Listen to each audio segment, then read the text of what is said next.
apapun jalur yang dibuat atau yang di upaya hukum apapun yang dilaksanakan oleh capres yang kalah di luar daripada konteks Mahkamah Konstitusi itu sendiri itu tidak akan berpengaruh karena ujungnya adalah di MK. Sikap masing-masing partai politik ini. Nah, untuk kemudian kita akan lihat memang apakah mereka akan setuju atau tidak. Nah, setuju atau tidak ini bisa membuktikan mereka akan pro atau kontra kepada pemerintahan saat ini. Hmm. Ternyata ya tidak ada hal yang signifikan untuk kemudian banyak politisi ataupun pengamat mengatakan bahwa apa namanya ada konteks dalam tanda kutip kemunduran demokrasi. Tapi hingga saat ini kan kita masih berjalan dan semua partai politik dan semua capres apa namanya menjalani proses yang sudah ada hingga sampai saat ini. Kalaupun memang ada narasi partai politik yang tidak percaya dengan pemilu ya berarti kan sudah tidak usah lagi ikut soal peranan apa namanya seluruh rangkaian ini ya. Tribunnews on Fokus, Tribuners, kembali membersamai Anda hari ini bersama dengan saya Nila Irda. Usulan hak angket DPR untuk mengusut kecurangan Pilpres 2024 sampai saat ini kian masif digulirkan, yang mana pertama kali disampaikan oleh calon presiden nomor urut 3, Ganjar Pranowo. Namun, belakangan usulan hak angket ini disoroti oleh banyak pihak yang dianggap justru berbahaya bagi demokrasi di tanah air ini. Bawaslu juga mengatakan usulan hak angket tidak ada dalam mekanisme pemilu. Bahkan, sejumlah tokoh menganggap hak angket bukan solusi terbaik untuk mengusut adanya kecurangan Pilpres 2024. Untuk membahasnya, Tribuners sudah bergabung bersama saya dalam sambungan Zoom. Ada Direktur Eksekutif Indonesia Law and Democracy Studies sekaligus pengamat politik. Ada Bang Juhaidi Rizaldi bersama dengan saya. Bang Rizaldi, terima kasih sudah bergabung. Kabar baik, Bang? Baik, Mbak Nila. Terima kasih menyempatkan waktunya hari ini berbincang bersama dengan saya. Masih berkaitan soal polemik pasca pemilu atau Pilpres 2024 begitu Bang. Saya ingin berdiskusi terkait hak angket yang digulirkan oleh Capres nomor urut 3 Pak Ganjar Pranowo. Saya ingin minta pengantar terlebih dahulu dari Bang Rizaldi, silahkan. Oke, Mbak Nila terima kasih. Sebenarnya hak angket ini kan adalah hak DPR ya Hmm. untuk bisa melakukan kegiatan-kegiatan penyelidikan dalam tanda kutip untuk atau terkait dengan kebijakan-kebijakan pemerintah. Nah, hak angket ini atau beberapa hak yang ada apa melekat di kelembagaan DPR itu eh, subjek daripada hak angket ini adalah pemerintah. Pemerintah dalam hal ini adalah pemerintah dalam ruang lingkup eksekutif. Jadi presiden dan lembaga-lembaga di bawah kepresidenan. Sekarang kalau berkaitan dengan pelaksanaan pemilu, pemilu itu dalam konteks undang-undang dasar atau dalam konstitusi kita itu lembaga yang melaksanakan ya dan mengatur apa namanya rules terkait dengan pemilu itu adalah namanya suatu komisi pemilihan umum. Kemudian suatu komisi pemilihan umum itu di dalam berbagai putusan Mahkamah Konstitusi ternyata bukan hanya komisi pemilihan umum saja, tapi ada beberapa lembaga yang diakui sebagai suatu komisi pemilihan umum dalam konteks konstitusi, yaitu ada KPU, Bawaslu, dan DKPP. Sehingga ketiga lembaga ini di dalam Undang-Undang nomor 7 tahun 2017 tentang pemilu itu disebut ketiga lembaga ini adalah penyelenggara pemilu. Hmm. Nah, kemudian apakah bisa menjadi subjek di dalam apa namanya hak angket DPR? Nah, itu bisa muncul perdebatan karena suatu komisi pemilihan umum ini yang melekat di ketiga lembaga negara sudah saya sebutkan tadi, dia sebenarnya tidak masuk di dalam rumpun eksekutif. Dia adalah lembaga independen dan mandiri. Sehingga sebenarnya di dalam teori hukum tata negara atau dalam sistem ketatanegaraan Indonesia sejatinya secara kasat mata dan bisa dibenarkan bahwa dia tidak bisa untuk melaksanakan apa namanya DPR melaksanakan angket kepada KPU. Tapi kalau dalam konteks saat sekarang ini yang apa namanya yang lagi dipersoalkan oleh publik ataupun oleh pasangan yang lain terkait dengan adanya program-program ya dari pemerintah seperti bansos dan lain sebagainya, justru itu yang disebut dengan kecurangan pemilu. Nah, makanya sedangkan proses daripada pengusulan hak angket itu harus disertai ada syarat minimal 25 anggota atau harus lebih daripada satu fraksi ya.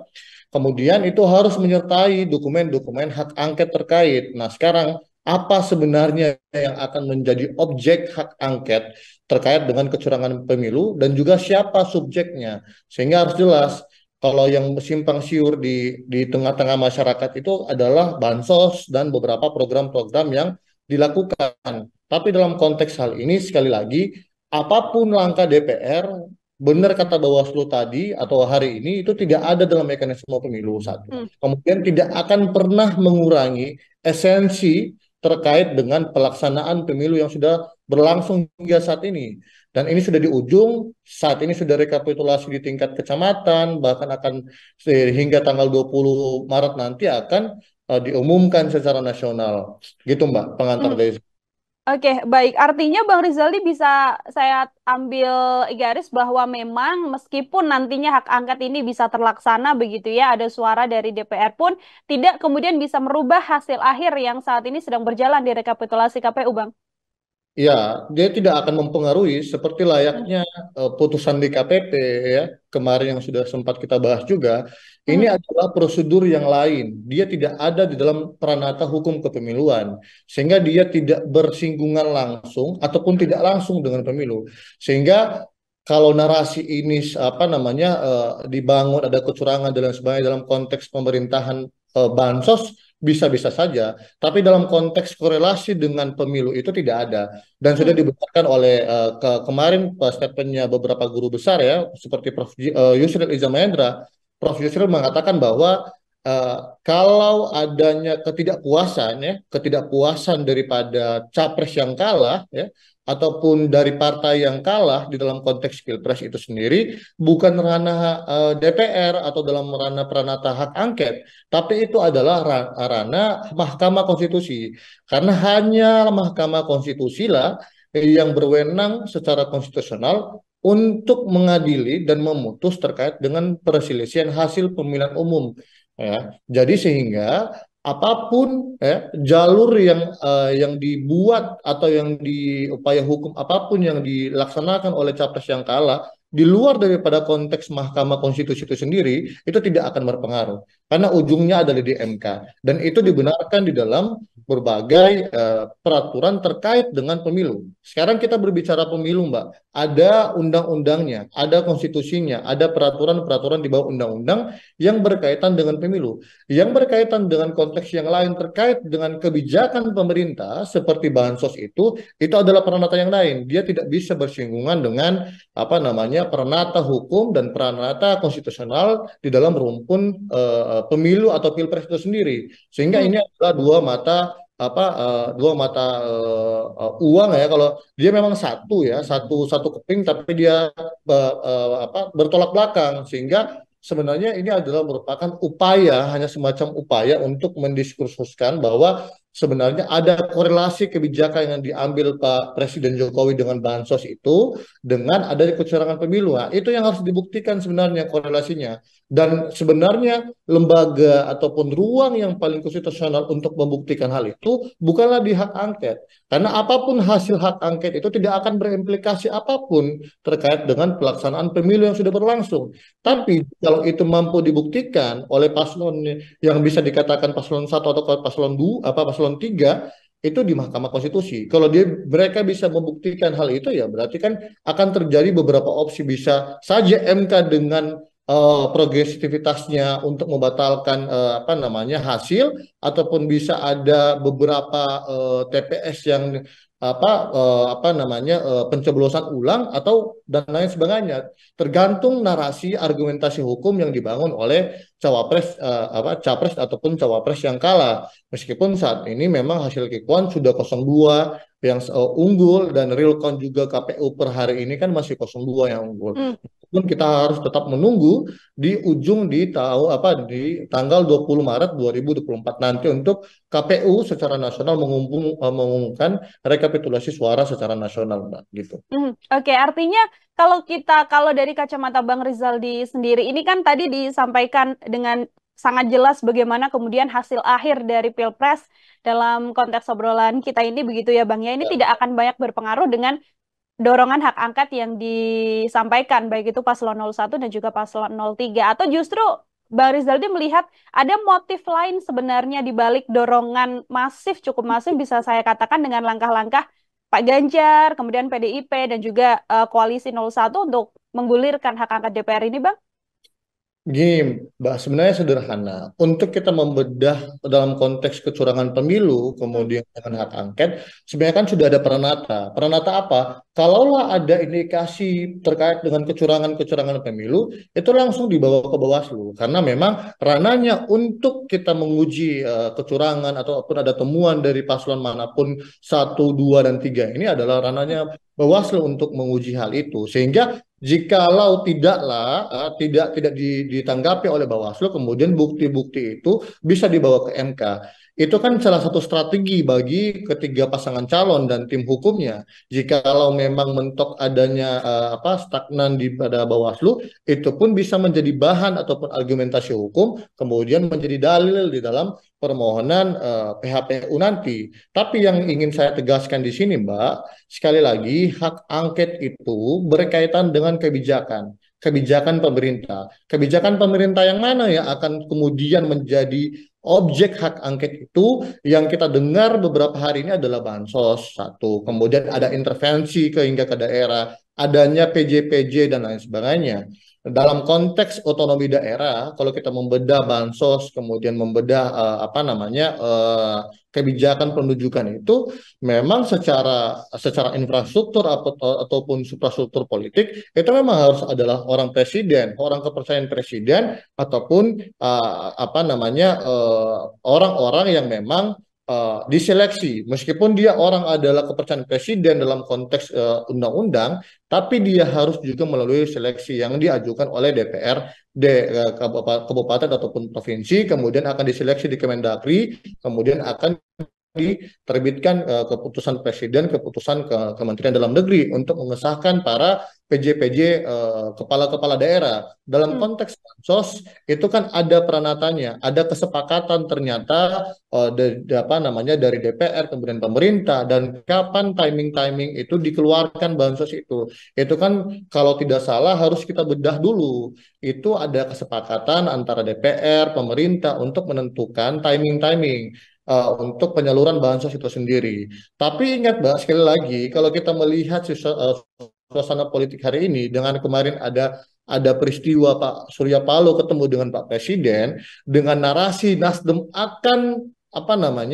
akan kemudian mengawal hingga 2024, jikalau salah satu partai politik dalam konteks ini Nasdem bahwa melakukan hak angket, berarti dia tidak mendukung untuk Pak Presiden hingga full. Nah, itu Hmm. kan menjadi inkonsistensi. Nah, itu kemudian akan menjadi diskursus publik, sehingga Nasdem juga kemarin mengatakan bahwa siap ya, kalau kalau kita lihat beberapa rilis berita ya, ada beberapa pimpinan-pimpinan Nasdem tinggal menunggu ada dari PDIP ataupun siap untuk menjalankan, sehingga ada satu narasi juga kemarin mereka akan sampaikan akan mengawal kepemimpinan Bapak Jokowi hingga di akhir masa jabatan. Dalam konteks ini adalah koalisi pemerintah, dan saya rasa seperti yang ada di 01 juga ya, kemudian 03 juga ada masih ya dalam konteks koalisi pemerintahan Pak Joko Widodo, sehingga kita akan lihat ya, ini sangat menarik sekali lagi, Mbak, kalau kita lihat peranata-peranata politik ini ataupun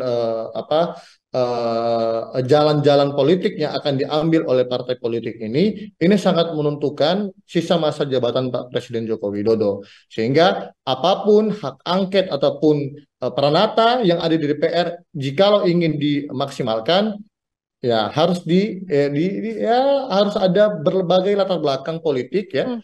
Kemudian ada berbagai latar belakang kebijakan. Karena sekali lagi, Mbak, di masa Pak Presiden Joko Widodo, setiap kebijakan itu kan hampir semuanya itu kan kemudian diusulkan ataupun kemudian dibahas bersama DPR dan koalisi pemerintah. Nah, itu yang kemudian kita akan melihat jalan politik masing-masing yang dikatakan masih dalam konteks koalisi Pak Presiden Jokowi hingga 2024 akan mencoba melawan berbagai kebijakan yang dikeluarkan oleh Presiden Jokowi yang apa namanya kemudian dikorelasikan dalam konteks pemilu dan itu merupakan apa namanya dugaan katanya kecurangan pemilu, Mbak. Nah, itu kan poinnya. Bansos ya PJ kalau dari saya melihat ada dua hal memang bansos kemudian penunjukan PJ kepala daerah. Nah, ini kemudian apakah dua ini yang akan menjadi objek hak angket? Ya itu kan kita akan lihat bersama apa sebenarnya dokumen kan ketika DPR akan mengajukan hak angket itu harus ada dokumen Hmm. alasan, dokumen berbasis akademis, berbasis politik dan lain sebagainya, argumentasi hukum, argumentasi politik itu harus dituangkan di dalam dokumen tersebut. Dan itu kan pastinya kalau dari 02 kan sudah jelas bahwa Golkar dan koalisi yang ada di 02 akan menolak ya secara Hmm. mentah-mentah kalau tidak salah hari ini yang saya baca Ketum Golkar juga menyatakan statement seperti itu yang pastinya mereka akan menolak gitu Mbak. Hmm. Ini kalau dari paslon 02 atau koalisi yang mengusung 02 memang iya seperti itu Bang Rizaldi Ya, akan melakukan penolakan. Namun yang juga ingin saya tanyakan terkait bagaimana P3. Ini P3 kan juga ada dalam ya. koalisi bersama dengan Ganjar Pranowo dan juga Mahfud MD. Namun dari Majelis Kehormatan P3 atau sejumlah politisi senior P3 ini justru tidak sepakat juga dengan usulan hak angket yang digulirkan oleh Ganjar Pranowo. Ini kalau Bang Rizaldi melihatnya seperti apa situasinya, Bang? Oke, makanya saya ambil referensi dari pernyataan Profesor Mahfud MD. Hmm. Profesor Mahfud MD bilang kan ini hak angket ini berkaitan dengan DPR. DPR itu adalah kewenangannya adalah partai politik, bukan berkaitan dengan pasangan apa namanya pasangan capres atau cawapres. Sehingga memang sangat menarik adalah sikap masing-masing partai politik ini. Nah, untuk kemudian kita akan lihat memang apakah mereka akan setuju atau tidak. Setuju atau tidak ini bisa membuktikan mereka akan pro atau kontra kepada pemerintahan saat ini. Dan Hmm. kalau kita lihat situasi politik hingga saat ini memang kalau yang pro terhadap berbagai kebijakan pemerintah langsung dijustifikasi atau diidentifikasi sebagai 02 atau dalam hal ini latar belakangnya adalah Pak Presiden Joko Widodo katanya. Jikalau ada hak angket ini dinarasikan oleh berbagai pihak, kemudian apa namanya dia akan dicap atau dijustifikasi sebagai kontra terhadap apa namanya pemerintahan Presiden Joko Widodo. Tapi ingat sekali lagi Mbak, dengan berbagai penjelasan yang beberapa hari ini yang sudah dijelaskan oleh Pak Nusron Wahid dan beberapa tokoh-tokoh nasional yang memang terlibat langsung terkait dengan pembahasan-pembahasan baik secara teknis maupun secara substantif terkait dengan bansos ini. Nah, ini yang menarik memang kita tunggu. Tapi ingat, Mbak, sekali lagi, ini hanya sebatas hiruk-pikuk politik menurut saya, ya, Hmm. hiruk-pikuk politik untuk bagaimana menjamin demokrasi tetap berjalan. Tapi sekali lagi, tolak ukur demokrasi yang berjalan atau tidak, kemarin ya kita alhamdulillah tanggal 14 kita aman damai dan kemudian ternyata partisipasi publik hingga saat ini yang tracknya ya masih cukup sama dengan tahun 2019 meskipun memang kita harus menunggu. Tapi saya lihat antusiasme dan kemudian apa namanya masyarakat masih masih cukup antusias untuk menggunakan hak pilihnya.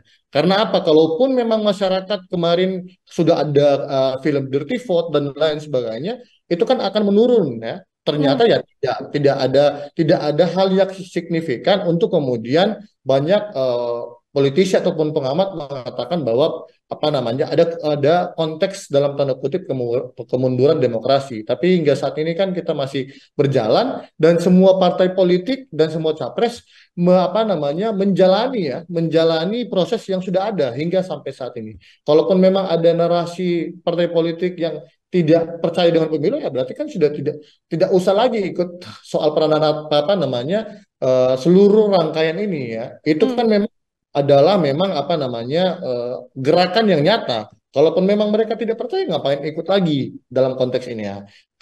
Memang jalan satu-satunya untuk melawan katanya adalah memang jalan adalah mengikuti seluruh proses tahapan pilpres ataupun pileg yang ada saat ini. Dan memang, Mbak, yang harus kita garis bawahi memang ini adalah salah satu pemilu yang paling terkompleks di dunia. Pemilu kita adalah pemilu serentak dan kita turut berduka cita ya karena kenapa? Sampai hari ini kan tren terkait dengan KPPS itu meninggal cukup apa ya bertambah. Meskipun itu ada berbagai faktor kalau tidak salah ya kenapa dia sampai meninggal dunia. Tapi itu kan menjadi bentuk prihatin kita sebagai warga negara yang sudah melaksanakan berbagai KPPS ini kan sebagai garda terdepan ya dalam menjaga kotak suara yang menjalankan tugas-tugas mulia untuk memastikan setiap hak warga negara itu tersalurkan di TPS itu sendiri, Mbak. Begitu, Mhm. Mbak. Oke, baik Bang Rizaldi, ini masih menyoal bagaimana pro kontra yang terjadi di isu hak angket begitu ya Bang. Ya ini saya mau minta komentar Bang Rizaldi. Prof. Yusril, betul pakar hukum tata negara juga mengatakan bagaimana hak angket ini, Prof. Yusril sudah mewanti-wanti bahwa dengan digulirkannya hak angket justru akan membawa negara menjadi makin chaos, tidak malah justru membawa demokrasi ini kembali ke jalur yang kembali baik begitu. Bang Rizaldi menanggapi ini seperti apa, Bang? Ya, saya sangat sepakat dengan pernyataan Prof. Yusril Iza Mahendra. Karena begini, Mbak, ini kalau kita berbicara dalam konteks rumpun hukum kepemiluan itu sudah jelas memang ada peran Peralata Bawaslu, MK dan lain sebagainya.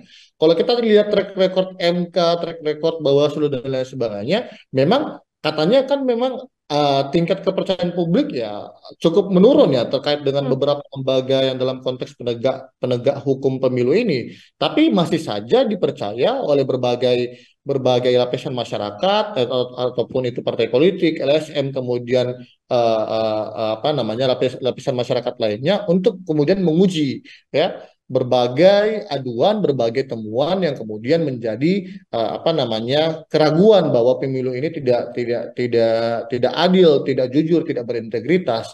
Tapi sekali lagi, Mbak, kalau kita bedah memang di dalam konteks kepemiluan kita memang harus ada ya penataan kembali ya penataan kembali secara komprehensif untuk kemudian kita menata sistem politik, sistem hukum, sistem etika yang ada di Indonesia saat ini. Dan sekarang ini sudah jadi apa namanya sudah apa namanya mencapai titik atau momentumnya sehingga makanya saya bilang di beberapa kesempatan yang lalu Mbak 5 tahun ke depan ini adalah momentum untuk kita bisa menata sistem konstitusi kita, menata konstitusi kita dengan melakukan amandemen-amandemen terkait dengan pasal-pasal, kemudian berbagai kebijakan-kebijakan yang kita kembalikan kepada jalurnya. Karena memang ada beberapa PR besar kita semenjak kita masukkan pembahasan apa namanya di tahun 2002 yang kemudian MPR memutuskan tidak lagi untuk apa namanya membahas dan diberikan kewenangannya kepada Komisi Konstitusi yang dibawa kendali MPR hingga saat ini sudah berbagai macam kajian-kajian yang dibentuk tapi belum tereksekusi dan ini adalah momennya sudah 25 tahun kita apa namanya menjalankan konstitusi pasca reformasi dan sudah saatnya kita membenahi konstitusi kita untuk menuju negara hukum yang demokratis yang lebih baik lagi, Mbak. Begitu. Oke, terakhir dari saya, Bang Rizaldi, ini hak angket yang masih terus digulirkan dengan kemudian diwakili oleh paslon 03 begitu ya, Pak Ganjar yang mengajak serta paslon 01. Tadi Bang Rizaldi sempat menyinggung bagaimana kemudian langkah yang harus diambil sedianya bisa melalui Mahkamah Konstitusi untuk mengungkap bagaimana kecurangan-kecurangan dalam Pilpres 2024 ini. Sikap-sikap atau langkah penyelesaian lain apa yang kemudian paling baik untuk bisa diambil paslon 03 ini, Bang? Karena ini angkanya yang paling buncit, kemudian isu yang disinggung adalah kecurangan pemilu yang melibatkan lembaga negara dan lain sebagainya, begitu. Oke, begini Mbak. Sekali lagi, apa namanya produk yang akan dipakai untuk bersengketa para pihak 01, 02, 03 itu adalah keputusan KPU. Ya, putusan KPU itu nanti akan apa namanya dituangkan di dalam apa namanya tanggal 20 Maret ya, tanggal 20 Maret ya. Nanti kemudian akan dituangkan. Nah, itu kemudian akan menjadi objek gugatan. Nah, objek gugatan ini dalam rumpun hukum kepemiluan, Undang-Undang Nomor 7 Tahun 2017, peraturan KPU dan berbagai peraturan yang terkait, itu harus dibawa ke Mahkamah Konstitusi. 3 hari. Itu normatifnya. Tapi jikalau memang ada instrumen-instrumen hukum lain yang ditemukan oleh 01 ataupun 03 menggugat kemana, bisa ke petun atau ke yang lain sebagainya, itu bisa menjadi terobosan hukum. Tapi dalam konteks mempengaruhi hasil, ya, itu hanya di Mahkamah Konstitusi. Karena peranata konstitusi kita sangat jelas, hanya satu lembaga yang berwenang untuk memastikan hasil pemilu itu yang sudah dirangkaikan dari tahapan TPS hingga nasional itu, kemudian dibungkus di dalam keputusan KPU, itu legal atau tidak, sah atau tidak, benar hitungannya atau tidak, dan lain sebagainya. Karena Mbak sangat memang kalau kita lihat pada prinsipnya, sekali lagi gini, perselisihan hasil itu adalah perbedaan pendapat kalau KPU menyatakan bahwa suara 01, 02, 03 ini adalah A, B, C. Nah, sedangkan menurut 03, 0 dan 01 ini adalah C, D, E. Nah, itu kan menjadi diskursus. Jadi kita tinggal bandingkan saja variabel-variabel perbandingan terkait dengan perbedaan hasil ini, kemudian akan dituangkan di dalam pokok-pokok permohonan para 01 ataupun 03. Tapi sekali lagi, ini kan berkaitan, kalau saya lihat akan apa namanya, di perdebatan dalam ruang sidang MK itu bukan hanya bersifat teknis, ya, teknis saja, tapi akan bersifat pemilu yang substantif.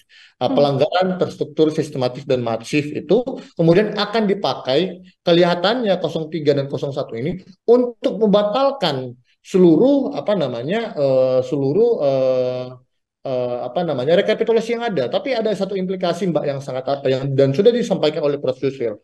Jikalau Mahkamah Konstitusi benar-benar apa namanya dengan terobosan hukumnya, penemuan hukumnya, penafsiran hukumnya berani untuk membatalkan, ingat kita sudah tidak ada waktu lagi. Untuk ada transisi ini tinggal berapa bulan. Nah, negara bisa jadi akan chaos seperti Prof. Yusril bilang sebelumnya. Kalau tidak cermat, ya, kita membedah beberapa bulan hingga tanggal 20 Oktober 2024 ini, kalau tidak ada apa namanya keputusan yang mengikat bagi seluruh rakyat Indonesia siapa calon presiden dan siapa presiden dan wakil presiden terpilih kita, itu akan memunculkan kekosongan jabatan dan itu berimplikasi lebih luas lagi. Sekali lagi Mbak, yang saya ingin tekankan bahwa hanya Mahkamah Konstitusi lah yang berhak dan berwenang menguji keputusan KPU terkait dengan rekapitulasi hasil suara Pilpres nasional. Nah, itu yang pertama. Yang kedua, hak angket ataupun gugatan yang lain terkait dengan DKPP, Petun, Pengadilan Negeri, dan lain sebagainya, semua yang ada dalam ruang lingkup legislatif maupun yudikatif, dia tidak akan berpengaruh, ya, baik secara langsung ataupun tidak langsung terkait dengan keputusan MK atau putusan MK yang akan diselesaikan oleh 02 dan 03. Sekali lagi Mbak, bisa nggak gini? Ada satu momentum jikalau 03 dan 01 ternyata tidak mengajukan PHPU. Nah, ini menjadi diskursus juga. Karena pasca KPU mengetok keputusan KPU, hanya diberikan waktu 3 hari dalam undang-undang untuk bagi para calon yang ingin mengajukan PHPU itu mengajukan kepada MK. Nah, itu kan menjadi diskursus. Jikalau 3 hari tidak ada, bisa 01 dan 03 misalnya. Nah, itu kan menjadi diskursus yang baru kemudian apa namanya, misalnya mereka tetap berpegang teguh kepada hak angket. Nah, sedangkan kan berarti kan tidak ada gugatan, ya, presiden tetap presiden terpilih misalnya tetap 02 tetap Pak Prabowo dan Mas Gibran. Tetapi ada narasi hak angket. Nah, itu kondisi-kondisi itu bisa terjadi, Mbak. Tapi sekali lagi saya lihat semua tim hukum di 01 dan 03 itu sudah bekerja. Yang saya lihat teman-teman saya, kebetulan ada teman-teman saya juga di 0103 maupun 02 tim hukumnya, ya, bekerja mengumpulkan bukti. Kalaupun mereka tidak bawa ke MK, nah itu kemudian apa yang kemudian mereka akan lakukan? Hak angket kah? Atau sekali lagi, keputusan hak angket itu tidak akan berpengaruh secara langsung ataupun tidak langsung terkait dengan apa namanya pilpres ataupun pemilu, karena dia adalah jalan yang berbeda. Dia tidak ada mekanisme yang sudah seperti yang dijelaskan oleh Bawaslu tadi, oleh Ketua Bawaslu dalam berbagai rilis yang dia sudah sampaikan. Sekali lagi, kita sudah di ujung, Mbak. Ini tinggal beberapa bulan lagi transisi kepemimpinan, memang masih banyak PR, ya. Tapi sekali lagi kita alhamdulillah sudah menyelesaikan hari pencoblosan dengan aman, damai ya, meskipun ada narasi kecurangan, meskipun 01, 02, 03 kan bilang kecurangan. Nah, sedangkan itu katanya adalah kontra narasi daripada kemenangan sekali putaran dari 02. Nah, itu kan menjadi apa ya? Menjadi memang alhamdulillah negara kita ini masih demokrasinya masih lancar ya, masih ada apa namanya hak untuk berekspresi menyatakan pendapat itu masih sangat luas untuk kita menyatakan pendapat apapun berkaitan dengan pemahaman kita ataupun pandangan kita, pastinya harus berbasis dengan data, fakta, dan ilmu pengetahuan, Mbak. Mungkin itu yang bisa saya sampaikan, Mbak. Baik, terima kasih banyak Bang Rizaldi, Direktur Terima kasih, Eksekutif Mbak. Indonesia Law and Democracy Studies untuk penjelasan dan diskusinya dalam program Tribunnews Fokus, luar biasa sekali. Semoga di lain kesempatan Bang Rizaldi kita bisa berbincang kembali untuk tema-tema dan Ya, bahasan lain. Selamat beraktivitas kembali, Bang Rizaldi. siap. Terima kasih, Mbak. Ya, Tribuners, demikian obrolan saya dalam Tribunnews Fokus kali ini. Nantikan obrolan saya lain bersama dengan narasumber-narasumber lainnya dan juga tema-tema lainnya juga. Saya Nila Irda pamit undur diri. Terima kasih dan sampai jumpa. Download Tribun X sekarang. Menghadirkan lokal menjadi Indonesia.